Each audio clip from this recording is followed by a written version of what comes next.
Old Buff, usually innocent-faced, wielded a knife for a friendly talk. Persuaded by the crowd, he reluctantly dropped it.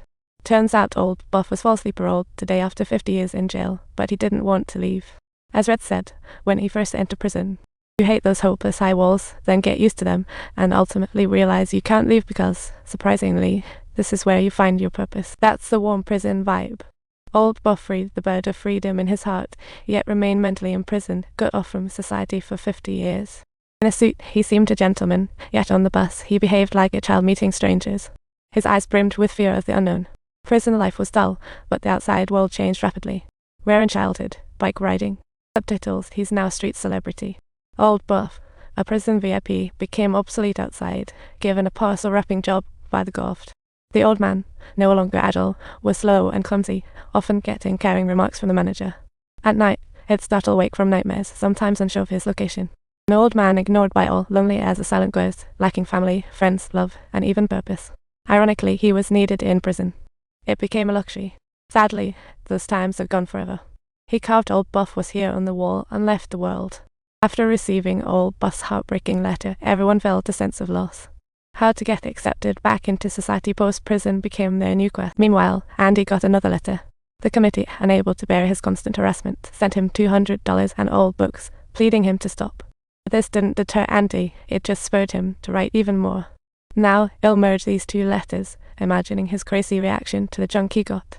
Subtitles, where Andy stumbled upon a record, a true surprise.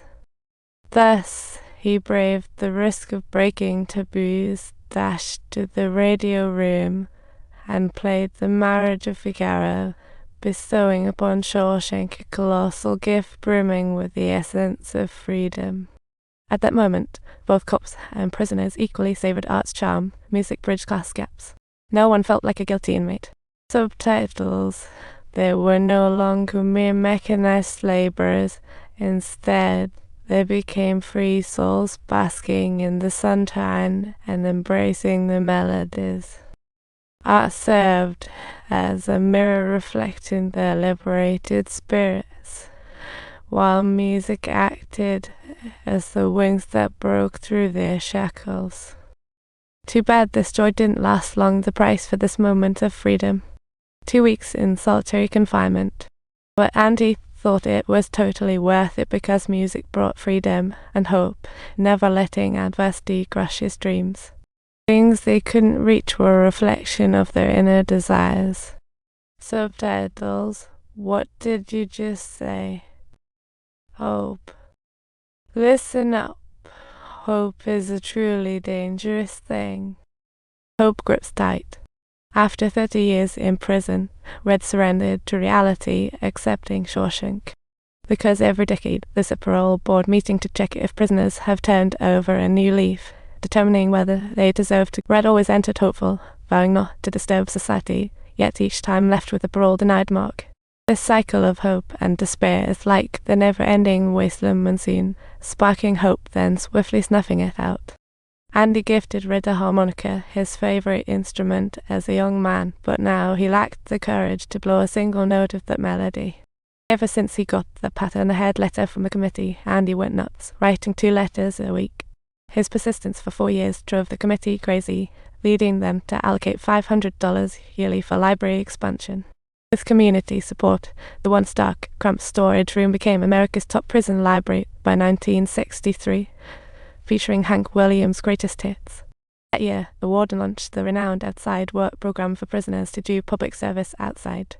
Though the warden claimed it was community service, there were plenty of ways to pocket some cash. Thanks to the prison's free labour, his bids were always successful.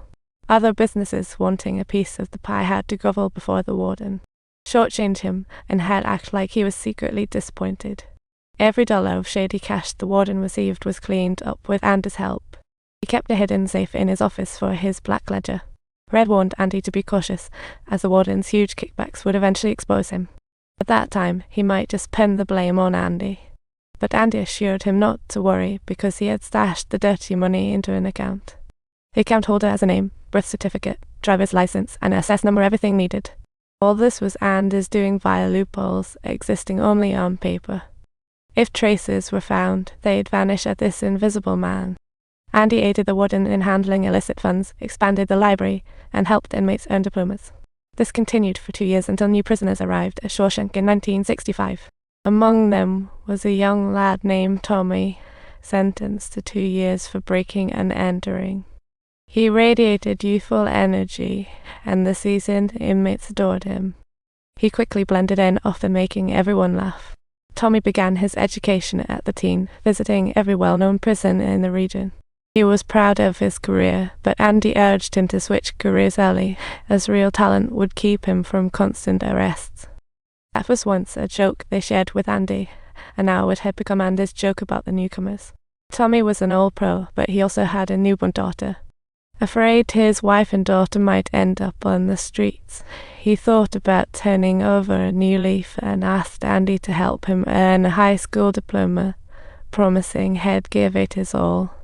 However, he was a bit unrealistic and needed Andy to start from scratch. But Tommy was just so likable that Andy happily accepted the challenge. Luckily, Tommy was diligent and gifted. A year later, he sat the diploma exam, but felt awful on the day, as if unable to answer many questions. The frustration of not solving questions made him feel like he wasted a whole year, but Andy encouraged him, reminding him that anything is possible until the scores are in.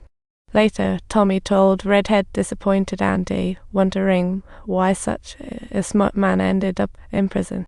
But at that moment, Tommy looked anxious, as 4 years ago, while serving time in Thomasville, he once had a cellmate who was a murderer, targeting women from country clubs. He said, "I went to work for him one night, and he didn't say a word. So I just killed. Those women at the golf country clubs were truly the best part."